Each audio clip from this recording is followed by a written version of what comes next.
இன்றைய வசனம் தியானத்தின் தலைப்பு யுத்தமில்லாத இளைப்பாறுதல். 2 நாளாகமம் 20ஆம் அதிகாரம் 30ஆம் வசனம். இவ்விதமாய் தேவன் சுற்றுப்புறத்தாரால் யுத்தமில்லாத இளைப்பாறுதலை அவனுக்கு கட்டளையிட்டதினால் யோசபாத்தின் ராஜ்யபாரம் அமெரிக்கையாயிருந்தது. நம்முடைய அனுதின வாழ்க்கையில் பலவிதமான யுத்தங்களை நாம் சந்திக்க வேண்டியதாயிருக்கிறது. நேரடியான யுத்தமாக இவைகள் இல்லாவிட்டாலும் நம்முடைய மனதிலேயே இளைப்பாறுதல் இல்லாமல் பயம், தவிப்பு போன்ற பல சூழ்நிலைகளை சந்திக்கிறோம். எல்லா வயதினருக்கும் அவர்களுடைய நிலைமையின்படி ஏதாவது ஒரு விதத்தில் இளைப்பாறுதல் இல்லாத சூழ்நிலையை சந்திக்க வேண்டியதாயிருக்கிறது. நம்மால் அதை எதிர்கொள்வதற்கான ஞானமோ பலனோ தைரியமோ இல்லாததால் செயல்பட முடியாத நிலைக்கு தள்ளப்படுகிறோம். இவ்விதமான சூழ்நிலைகளில் யோசபாத் ராஜா என்ன செய்தார்? எப்படி யுத்தமில்லாத இளைப்பாறுதலை பெற்றுக்கொண்டார் என்பதை பற்றி தியானிப்போம். யோசபாத் ராஜா ஒவ்வொரு நாளும் தேவனை தேடி அவருடைய கற்பனைகளின்படி நடந்தவர். கர்த்தருடைய வழிகளில் அவருடைய இருதயம் உற்சாகம் கொண்டது. யோசபாத் ராஜாவுக்கு விரோதமாக அவனை சுற்றியுள்ள பல ராஜாக்கள் ஒன்று சேர்ந்து யோசபாத்திற்கு விரோதமாக யுத்தம் பண்ண வந்தார்கள்.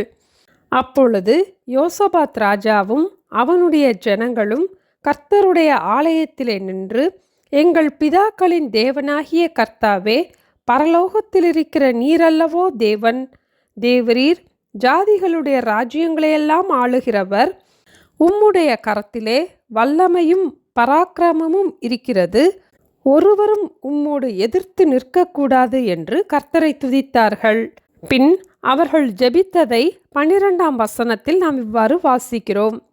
எங்களுக்கு விரோதமாக வந்த இந்த ஏராளமான கூட்டத்திற்கு முன்பாக நிற்க எங்களுக்கு பலன் இல்லை, நாங்கள் செய்ய வேண்டியது இன்னதென்று எங்களுக்கு தெரியவில்லை, ஆகையால் எங்கள் கண்கள் உம்மையே நோக்கி கொண்டிருக்கிறது என்று ஜெபித்தார்கள். பின் யோசபாத் ராஜா ஜனத்தோடே ஆலோசனை பண்ணி, கர்த்தரை துதியுங்கள், அவர் கிருபை என்றும் உள்ளதென்று கர்த்தரை பாட பாடகரை யுத்த வீரர்களுக்கு முன்பாக நிறுத்தினான். அவர்கள் கர்த்தரை துதியுங்கள், அவர் கிருபை என்றும் உள்ளதென்று கர்த்தரை பாடி துதி செய்ய தொடங்கின போது கர்த்தரே அவர்களுக்காக யுத்தம் செய்தார். ஒருவரும் யோசபாத் ராஜாவுக்கு முன்பாக எதிர்த்து நிற்க முடியவில்லை. யுத்தம் செய்வதற்கு யுத்த வீரர்கள் செல்வதற்கு முன்பாகவே கர்த்தரை துதிப்பதற்கு யோசபாத் நினைவு கூர்ந்தார். இதுபோல நம்முடைய வாழ்க்கையிலும் நம் சூழ்நிலைகளை பார்த்து பயப்படாமல் தினமும் தேவனை துதிக்க ஆரம்பிப்போம். கர்த்தரின் கிருபை என்றும் உள்ளது, அதாவது கர்த்தரின் பேரன்பு என்றும் உள்ளது என்று கர்த்தரை துதிக்க ஆரம்பிப்போம். அப்போது தேவன் நமக்கும் யுத்தமில்லாத இளைப்பாறுதலை, சமாதானத்தை கட்டளையிடுவார். ஜெபிப்போமா?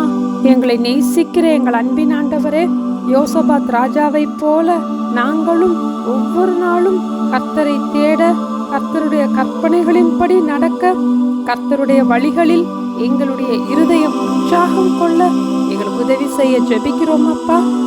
எங்களுடைய வாழ்க்கையிலும் சுற்றுப்புறத்தாரால் யுத்தமில்லாத இளைப்பாறுதலை பெற்றுக்கொள்ள கர்த்தரை துதியுங்கள், அவர் கிருபை என்றும் உள்ளது என்று ஒவ்வொரு நாளும் கர்த்தரை மனதார துதிக்க எங்களுக்கு உதவி செய்ய வேண்டுமாய் இயேசுவின் நாமத்தில் ஜெபிக்கிறோம் பிதாவே, ஆமேன். Thank you. Have a blessed day.